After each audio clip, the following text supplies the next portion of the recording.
Hey, what's going on, ladies and gentlemen? My name is Rayge, and we are back today once again with another video here. Now actually playing the Battleworld game mode that has actually been released. Now, if you guys haven't already, check it in game. It's officially live, but finally had a chance to actually check this out, and a few things we've learned from just playtesting it, as well as keep in mind, I've only played it for like 20 minutes, 25, but overall, I'm liking how it's progressing, the way it's set up. A couple of things that we've learned as alliance as well, so hoping this video is insightful for you folks to get some insight, especially if you're working with your alliance to get into, ultimately Battleworld and obviously towards that unlock of Null over the span of these next few months.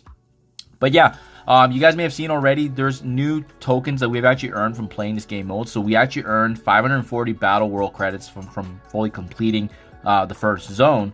And that actually can be now utilized in this new Battleworld store. So we earned about 540 from finishing the one zone today. So it gives you a relative time frame of how long it's going to take overall to access this store, as well as use obviously these credits. And you can see here, essentially, just shy of 8 days. If it's 540 per day, just shy about 8 days to actually get enough to obviously purchase some of these Annihilator characters, which I definitely will be focused on once I build up an arsenal there. I also want to point out there's no leaderboard.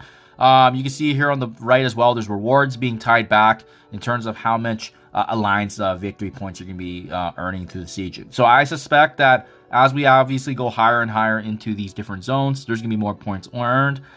Even right now, there's about 98,410, but keep in mind, we already finished up to zone 1, but our alliance can still participate and further bolster this as well. Our Spec Ops is partially completed, so I'll show you guys that in terms of how this looks overall for those of you confused, and hoping this video gives you some more information in terms of understanding this game mode, because that was still a bit unclear in the blog post. That's why I didn't really want to make any speculation videos. I wanted to just play it and talk from my own experience.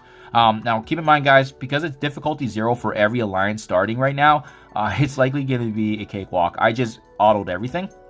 So you start off with this main screen, you'll hit enter here, and yeah, I really do like the visuals they've added into this, because this is just, it feels fresh. It feels like a different game mode which they've added, and it's honestly a different mechanic in the game, more focused on that PvE, and like I said, the big bad boss in Null. As I noted earlier, Zone 1 fully completed, 19 out of 19 waves completed. So that means, guys, for those of you wondering if every single Alliance member has to participate to get to Zone 2, the answer is no. You can even see, actually, let's just start off with the first section here. It's already completed, but this requires city characters. Bonus for Superior 6. The reason there's a bonus is because they actually get specific bonuses participating, but keep in mind, some of this might be tied back to what you can utilize and then contribute as part of Spec Ops. More on that later, but let me just show you here.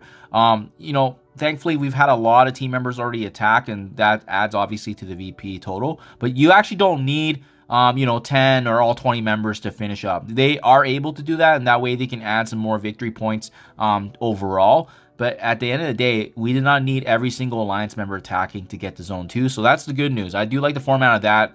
It essentially does not require every single alliance member to participate in order to get to zone 2. That was my my issue at first, because I was thinking, is it going to be another game mode where you need high engagement, kind of like what's going on with raids, right? It's a very high engagement, and you need basically everyone, all hands on deck to actually get through 100% completion on Orca's raids. So it's roughly, I think, 6 to 7 members per node that you go through if they can finish.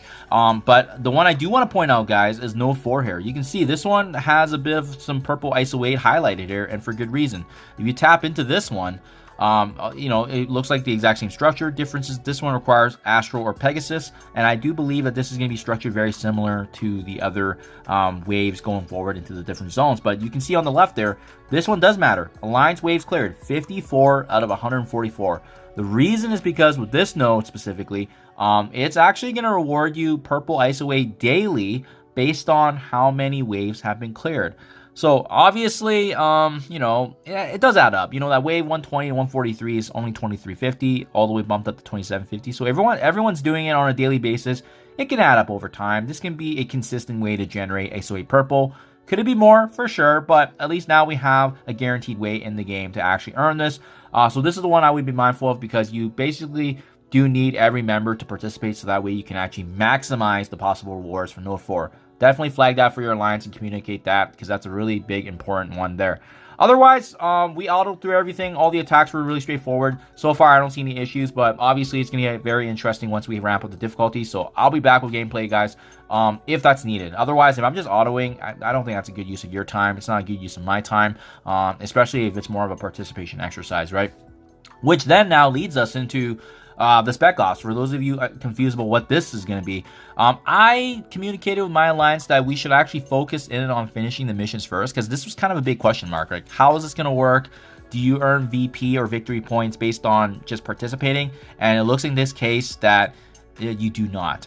You actually need to complete all 30 out of 30 of the said specific mission ops to actually gain points. As you can see, although we dabbled in the majority of these different Spec Ops, we have 0 points right now, 0 out of 8 completed, because you only get victory points based on each individual completion of the Spec Ops. Hence why it's very, very important to, maneuver around your alliance mates, see what they have, what available, tunes that they haven't used, and then they can actually contribute. Hence the strategy of us getting to Zone 2 first, and then proceeding and actually accessing, the Spec Ops portion here. So guys, you can see here, just for example, you access the bottom one here, you need characters like, a 1 diamond in Gladiator or Gwenum, Lizard, Kang, Ghost Spider, Vulture. That's what I've been able to add here. And like I said, I'm the only one participating here because I started with these characters, but I didn't use them in the attacks, hence why I can use them, right? So that just gives you an example. You need to complete all 30 out of 30 in order to generate points, which is why in this case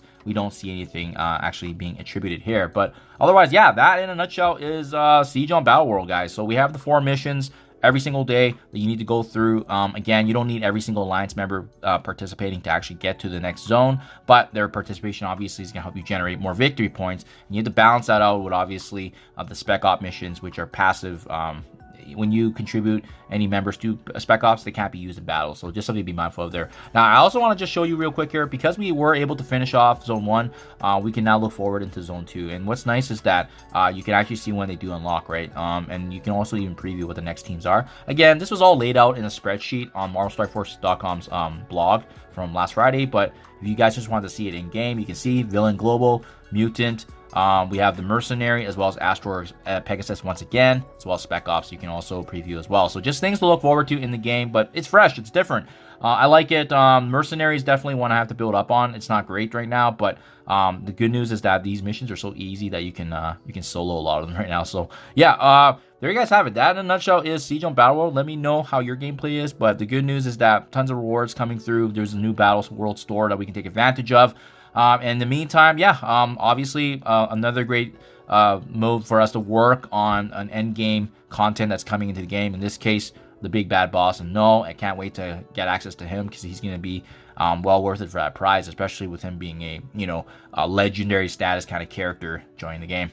Thank you for your time as always, guys. Let me know what you think in the comments below, and I'll catch you guys in the next one.